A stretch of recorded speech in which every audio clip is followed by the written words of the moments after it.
Oi, sétimo ano! A professora está gravando esse vídeo para realizar a atividade prática que foi pedida para vocês fazerem na última aula. A gente sempre inicia um novo conteúdo com alguns questionamentos e com uma atividade prática para compreender algum funcionamento da física, né? Da ciência no nosso dia a dia. E a professora tinha passado 3 atividades práticas para vocês. Uma era precisava de uma seringa, né, simples. Outra precisava de 2 bacias de água, uma água gelada, uma água quente, uma garrafa PET e um balão. E a outra era necessário 2 balões e um palito de churrasco com barbante. Então, são materiais bem simples que a gente tem nas nossas casas e que com esses materiais conseguimos realizar práticas e compreender alguns conceitos em física. Ver como a física também está presente no nosso dia a dia. Aqui a professora tem uma bacia com água normal, eu não coloquei cubos de gelo, é água da minha pia, né, água corrente. E aqui eu tenho água quente, até tá saindo um vaporzinho, ó. Dá pra ver, né? Ela tá bem quente. Aqui a garrafa PET de 600 ml e o balão. O elástico seria bom para vedar bem aqui, ó, o balão, mas o meu balão eu já fiz a experiência antes, ele tá bem vedadinho. Deu certo. E é importante que a gente saiba que dentro dessa garrafa PET tem ar, né? Aqui dentro tem ar, ó. Tá vendo? Como tem ar, quando a gente aperta, o ar fica comprensado e ele acaba subindo e ficando dentro do balão. Mas a atividade prática que a gente está realizando, olha só, vamos ver quando eu colocar a garrafa que dentro tem ar na água quente, o que que acontece? Vamos observar o nosso balão. Opa! A professora não tá apertando, ó. Não tô apertando a garrafa. Vou segurar aqui, ó. Tá vendo?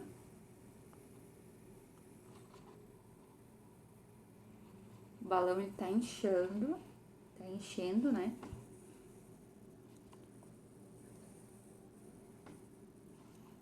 Ó. E qual seria o motivo desse fenômeno? O que que ocorreu para que esse balão esteja enchendo apenas porque eu coloquei a garrafa PET na água quente? Então, esse princípio é o princípio dos balões, né?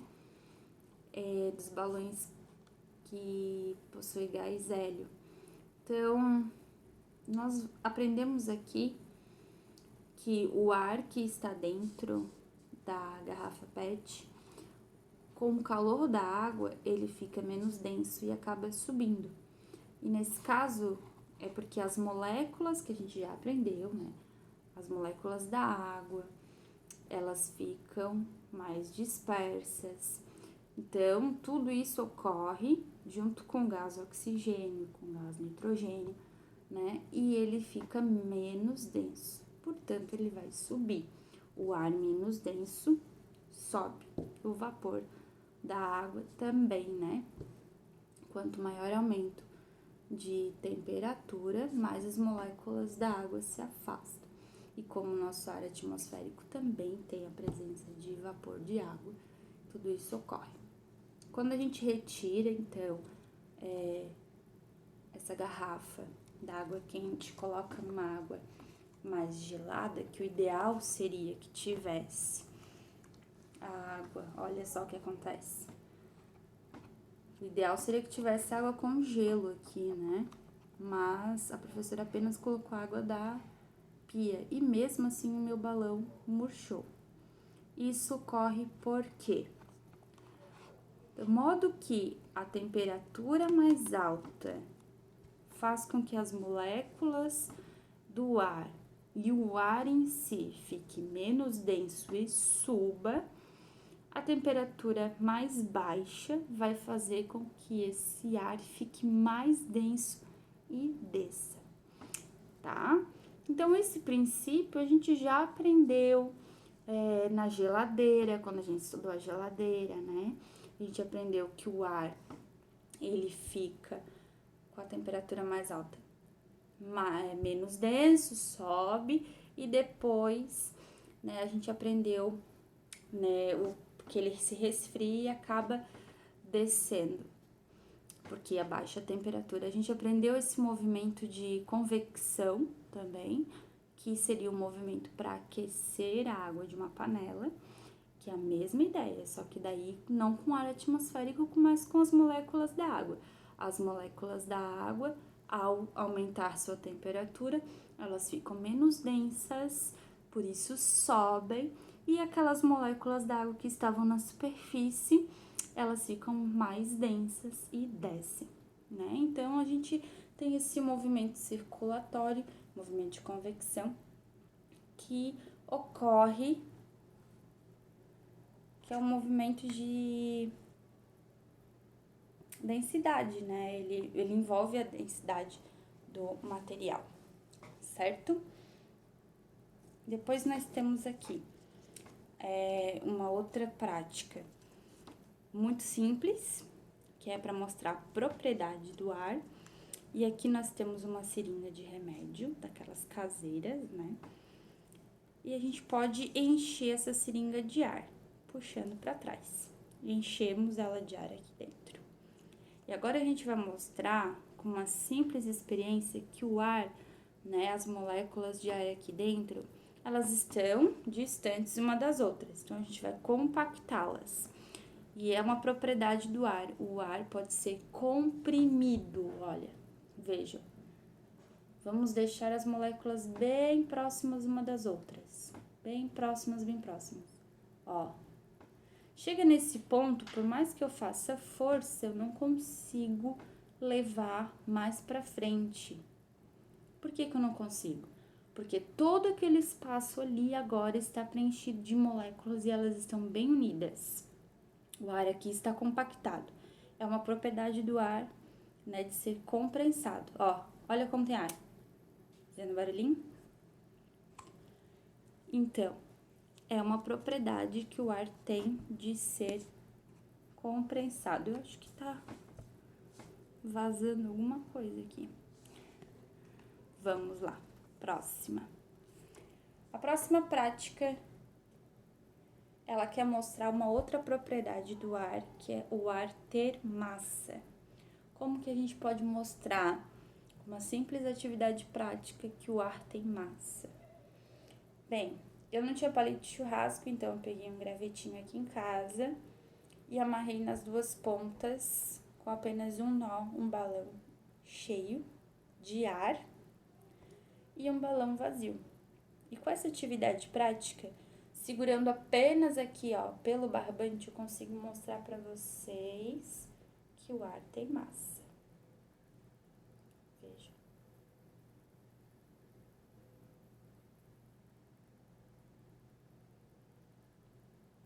Ó, o balão cheio, ele fica mais propenso para baixo, né? Isso por quê? Porque o ar que eu botei aqui dentro, ele ocupa lugar no espaço, né? Ele tem massa. Massa é um conceito diferente de peso. Para vocês, pode ser que tenha a mesma ideia, massa e peso. Porém, massa seria o lugar ocupado por essa matéria no espaço. Enquanto peso sofre a relação a influência da gravidade do planeta. No nosso caso, a gravidade no planeta Terra é 9,8 metros por segundo. Então, aqui um corpo de 10 quilos, né? Ele tem um certo peso, enquanto esse mesmo corpo, com a mesma massa, ele pode ter um peso diferenciado em outros planetas, devido à ação gravitacional. Então, é até um exercício legal para vocês, né? Fazerem um corpo de massa de 10 quilos no planeta Terra ele vai ter um certo peso, enquanto num outro planeta que tem uma outra gravidade, o peso é diferente, né? Então, tem esse conceito, ele é confundido, ele é muito parecido, realmente tem uma certa semelhança, mas o peso sofre a ação da gravidade, né? A gravidade influencia na relação do peso, enquanto a massa seria o espaço ocupado por essa matéria, por esse objeto, por esse corpo no espaço, certo? Então, pessoal, teve uma parte da atividade prática que eu achei interessante, porque nós conseguimos aprender com coisas simples, conceitos de ciências, né? E foi pedido para vocês realizarem umas atividades do livro didático. Por exemplo, de olho no tema, da página 183, a primeira pergunta: entre os gases que compõem o ar, identifique o que está presente em maior quantidade. Na nossa atmosfera terrestre, o gás de maior quantidade é o gás nitrogênio, certo? Depois, o que é usado no processo de fotossíntese é o gás carbônico. A planta retira o gás carbônico, né, do nosso ar atmosférico e realiza esse processo de fotossíntese, devolvendo o gás oxigênio, então, para o nosso planeta. O que é necessário para que o combustível pegue fogo? Gás oxigênio, certo? Então, foi aquela atividade da vela, né? Quando a gente colocou o copo em cima, cortou o suprimento de gás oxigênio, portanto, cortou a combustão. A questão 2. A composição do planeta Vênus é apresentada no quadro ao lado. Gás carbônico 96,5% e gás nitrogênio bem pouquinho, 3,5%. E ele pergunta se um astronauta, né, uma situação hipotética, fosse para lá e possuísse madeira e fósforo, se ele conseguiria acender uma fogueira. Então, como a gente precisa do gás oxigênio para a vela continuar queimando o pavio, lá na atmosfera de Vênus nós não temos o gás oxigênio, portanto, nós não teríamos como fazer com que a combustão ocorresse, né? Porque o gás oxigênio, ele seria o comburente, e nesse caso nós não temos o comburente. Então, ele não, apesar de ter esses equipamentos, né, ele não conseguiria fazer com que tivesse fogo. Aí tem aqui na página 186 as atividades que eu pedi para vocês fazerem. A atmosfera terrestre sempre teve a mesma composição? É a questão 1. A atmosfera terrestre ela sofreu diversas modificações durante os anos. É importante lembrar que o nosso planeta, né, ele existe há muito tempo, 4,5 milhões de anos, é o tempo estimado de existência dele, e nesse tempo ele foi uma grande bola de fogo, né? A atmosfera primitiva continha muitos gases tóxicos, continha amônia, continha metano e muito gás carbônico devido às intensas atividades vulcânicas. Então, esse processo, né, não tinha gás oxigênio, então toda essa o vapor de água dos resfriamentos dos oceanos, né, e aí com o surgimento dos primeiros seres vivos que faziam fotossíntese, o nosso planeta teve sua atmosfera sendo modificada, certo? A letra B, o oxigênio é o gás que forma o ar. Não, o nosso ar é uma mistura de gases. Gás carbônico, gás oxigênio, nitrogênio, gases nobres também tem em pequenas quantidades, então é uma mistura de vários gases, inclusive o vapor de água. Relacione os componentes do ar e suas características, é a questão 2. Letra A, indispensável para o processo de fotossíntese, gás carbônico.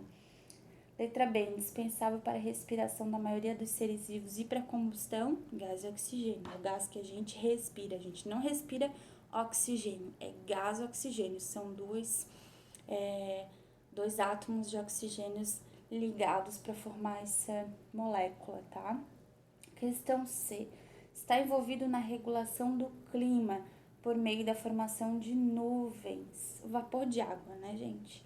E a D, o gás mais abundante da atmosfera é o gás nitrogênio, mas da atmosfera terrestre. o gás mais abundante do nosso universo é o gás hidrogênio, tá? É só uma curiosidade para vocês. Reescreva as frases substituindo as letras pelas palavras. Uma vela queima porque contém parafina, que serve de gás oxigênio. É isso? Não, que serve de combustível. A parafina é o combustível. O ambiente ao seu redor contém, aí sim, gás oxigênio, que na combustão é o comburente. Se esse gás se esgotar, a vela se apaga. Foi aquela atividade prática que a gente fez. Letra B. A atmosfera ajuda a equilibrar a temperatura do planeta, não é? Porque se não existe aquela camada de atmosfera, nós não temos nem proteção, né, contra a radiação solar, e a gente também não consegue manter o nosso planeta quentinho. Isso é conteúdo para a próxima aula. Sem ela, não seria possível a existência da Terra. Questão C. O ar atmosférico, na ausência de material, não tem cor, não tem cheiro e não tem gosto. 4. Associe o gás oxigênio ou nitrogênio nas frases. Indispensável para queimar o combustível, gás oxigênio. Pode ser usado para evitar incêndios, explosões, gás nitrogênio. As plantas produzem gás carbônico. 5. Após alguns segundos, a pessoa ficou no escuro sem compreender porque as velas se apagaram. Ela fala bem da nossa atividade prática que a gente fez na última aula, né? Como que a gente pode falar, né? Para que a chama, no caso da vela, seja mantida, é necessário que haja o gás oxigênio como comburente para continuar a combustão. Então, no momento que se bota o copo em cima, a gente corta o suprimento de comburente, corta o suprimento de gás oxigênio, portanto, não tem mais como a vela continuar a queimar. Qual a característica do clima que pode ser associada à ocorrência de incêndios e queimadas?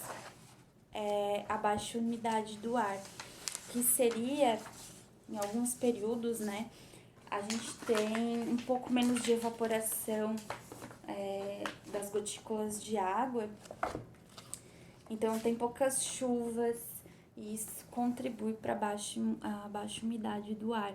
E aí favorece, né, porque o ambiente fica mais seco, favorece então incêndios e queimadas de causas naturais, certo?